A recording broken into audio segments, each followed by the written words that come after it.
হাসির ব্যাপারটা কি? হ্যাঁ, ও যে কেন হাসি জানিস? শোন, ওই কালীদহে ডুবে মরে গেছে নন্দ গেলে চোরা। কালীদহে ওই জলে ডুবে মরে গেছে নন্দ গেলে চোরা।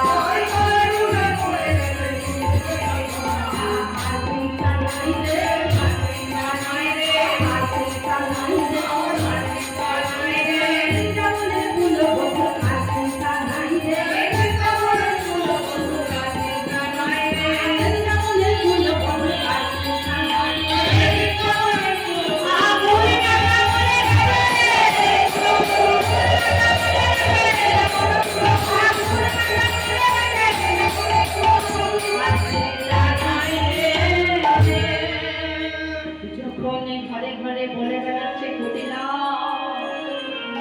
সেই কথা রাধারানী আমার শুনিয়েছেন। শিশুকাল হইতে বধুর সহিতে পরাণে পরানো নেহা, শিশুকাল থেকে সে তার বধুর সঙ্গে বড় হয়েছে। আজকে সেই প্রাণনাথ জলে ডুবে মরে গেছে শুনে রাধারানী আমার বলেছেন, ও হে জীবন বল্লভ, ও হে সাধন দুর্লভ, ও হে জীবন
কবিগুরু রবীন্দ্রনাথ ঠাকুরের লেখা।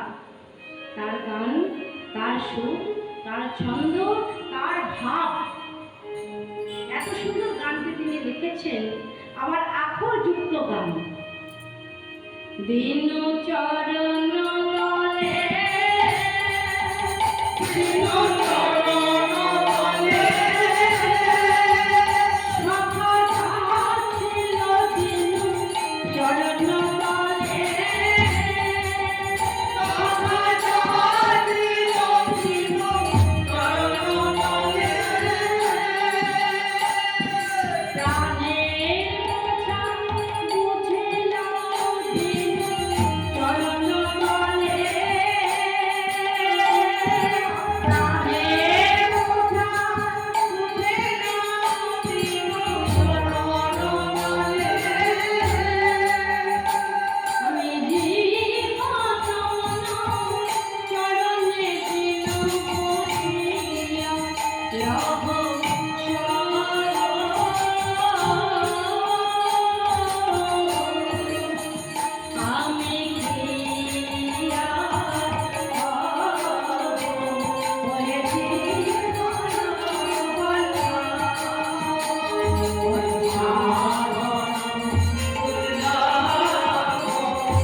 কালীয় নাগের মুখে আঘাত করছে, বারবার পদাঘাত করছে, আর কালীয় নাগ রক্ত ঢেলে দিচ্ছে, আর সেই রক্ত বৃষ্টির আকারে পড়ছে, আর সারা পৃথিবী থরথর করে কেঁপে উঠছে।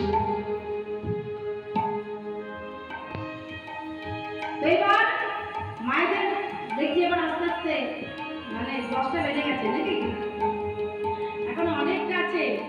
হ্যাঁ, তাহলে আমাকে মায়েরা যদি অধৈর্য হয়ে যায় তাহলে আমাকে তাড়াতাড়ি শেষ করে দিতে হবে। আর যদি বলেন যে একটুখানি থাকবো তাহলে 10:30টা পর্যন্ত। বেশ, তাহলে একটা ভজন করি, তাই না? অনেকক্ষণ ধরে তো মায়েরা কল করেছে, বেশ কল করেছে, ভজন করতে হবে। রাধে রাধে রাধে রাধে জপা করো কৃষ্ণ কৃষ্ণ নামে প্রিয়া রাধে রাধে জপা করো কৃষ্ণ নামে প্রিয়া করো রাধে রাধে জপা করো কৃষ্ণ নামে প্রিয়া রাধা রাধে হরে হরে महिमा उनकी सब जग जाने राधा रानी हे महारानी से भव जग जाने राधा रानी हे महारानी महिमा उनकी सब जग जाने राधा रानी हे महारानी महिमा उनकी सब जग जाने नमस्ते झुकाया करो राधे राधे राधे राधे जपाया करो राधे राधे जपा करो झुकाया करो राधे राधे जपा करो राधे राधे जपाया करो राधे राधे जपा करो राधे राधे जपा करो कृष्ण नाम प्रिया करो राधे राधे जपा करो कृष्ण नाम प्रिय करो मन में राधे तन में राधे शतहित में राधे राधे मन में राधे तन में राधे शतहित में राधे राधे मन में राधे तन में राधे शतहित में राधे राधे मन में राधे तन में राधे शतहित में राधे राधे अनुमति झुकाया करो राधे राधे जपा करो राधे अनुमति झुकाया करो राधे राधे जपा करो राधे राधे जपा करो কৃষ্ণ नाम प्रिय करो राधे राधे सिद्धि साधि भोगे देवी राधे राधे राधे सिद्धि साधि भोगे देवी राधे राधे भोगे भाली सिद्धि साधि भोगे देवी राधे राधे भोगे भाली सिद्धि साधि भोगे देवी राधे राधे अनुमति झुकाया करो राधे राधे जपा करो राधे अनुमति झुकाया करो राधे राधे जपा करो राधे राधे जपा करो कृष्ण नाम प्रिय करो राधे राधे जपा करो कृष्ण नाम प्रिय करो। বেশ, আবার আমরা ফিরে যাই, তাই না? যেখানে ছিলাম সেইখানে কৃষ্ণ কালিদহের জলে ঝাঁপ দিয়েছে। তা কেন কালিদহের জলে ঝাঁপ দিল গো কৃষ্ণ? কালীয় নাগ তো কৃষ্ণের কোনো ক্ষতি করে নাই, কৃষ্ণের সখাদেরও কোনো ক্ষতি করে নাই। করেছে কি? কোনো ক্ষতি করে নাই। তাহলে কেন ঝাঁপ দিল কৃষ্ণ ওই কালিদহের জলে? বলছে ভক্তের সঙ্গে দেখা করবে বলে কৃষ্ণ কালিদহের জলে ঝাঁপ দিয়েছে। কালীয় নাগ হচ্ছে বিরাট বড়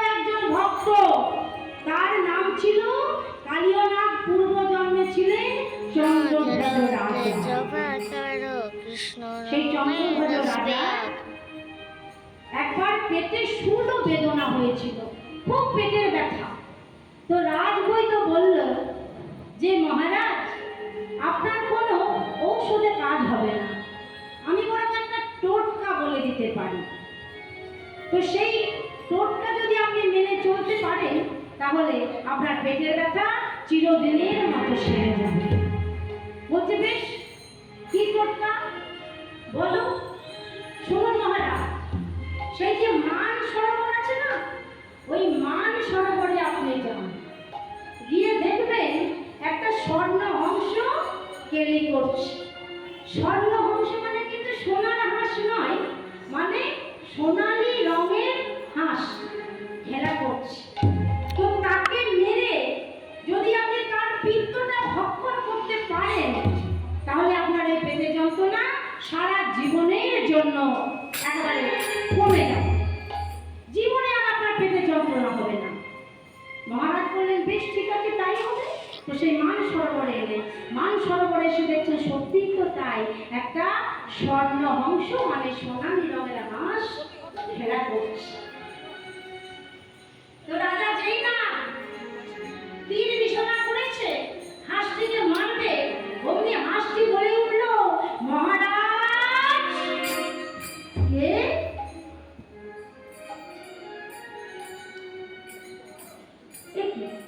এখানে তো কোনো লোকজন নেই, তাহলে কে আমাকে ডাকলো? বলছে আমি।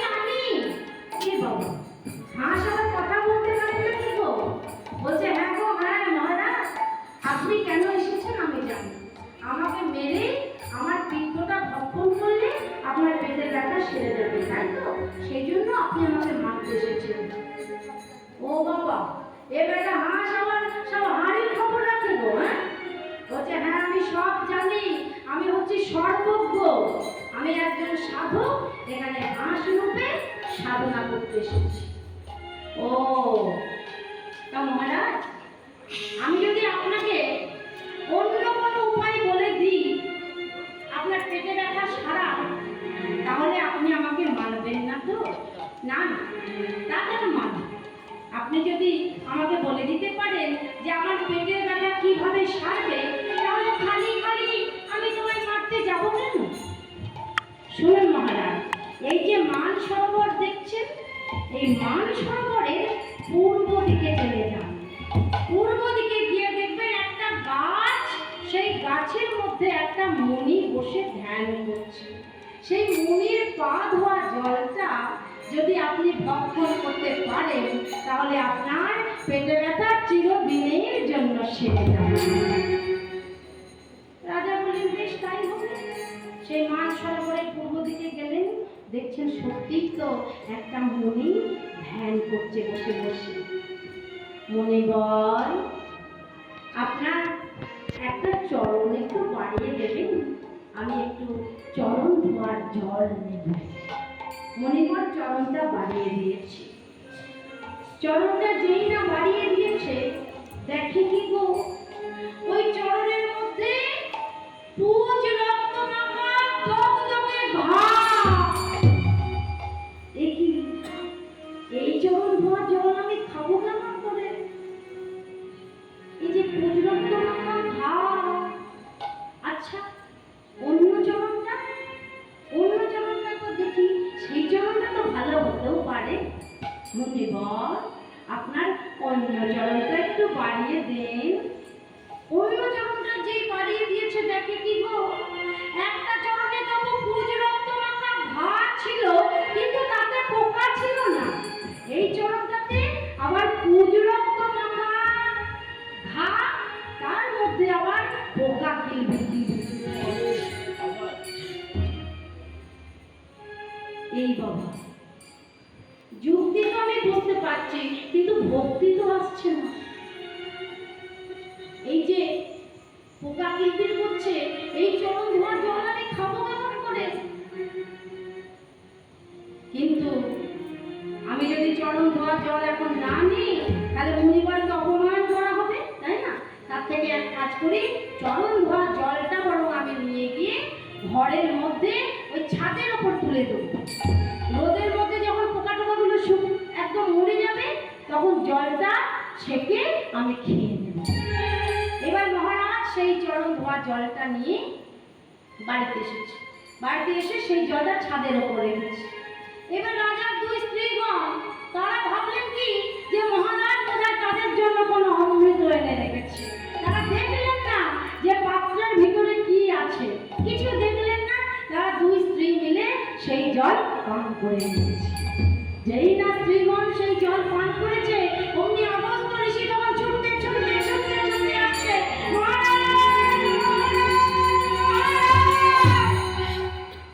আমার চরণ ধোয়া জলে তুমি অপমান করেছো।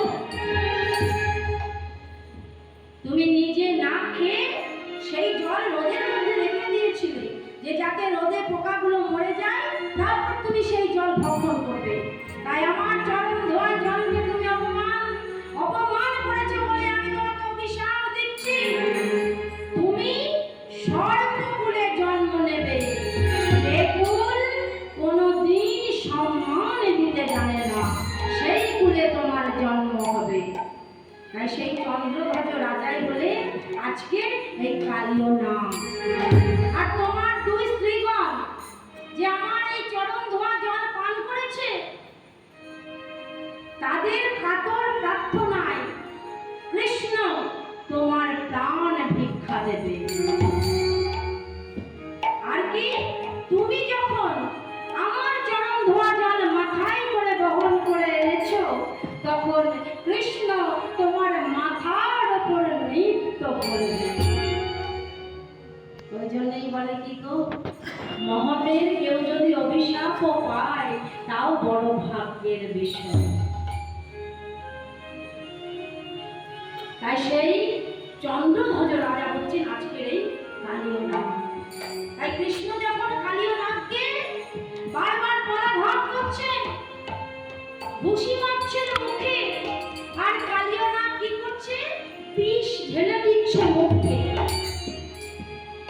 কৃষ্ণ বলছে কি গো, যে কালীয় নাগ লোকে আমাকে কাছে পেলে ফুল দেয়, চন্দন দেয়, গঙ্গা জল দেয়, আর তুমি আমাকে কাছে পেয়ে বিষ উদ্গার করে দিচ্ছ। কালীয় নাগ কেঁদে বলছে, হে কৃষ্ণ, ভক্তের চোখে জল দিয়েছ, তাই ভক্ত তোমায় চোখে জল দিয়ে পা ধুইয়ে দেয়। আমার তো চোখে জল দাও নাই, আমি হচ্ছে কি কুটিল সর্প, আমার মুখে বিষ দিয়েছ, তাই আমায় যা দিয়েছ আমি তাই তো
আমার তো চোখে জল দাও না, আমার মুখে বিষ দিয়েছ, তাই আমি বিষ উদ্ধার করে দিলাম। তাই এবার কৃষ্ণ সেই কালীয় নাগের ফণাগুলির ওপর নৃত্য করছে।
হাত জোর করে প্রার্থনা করছেন।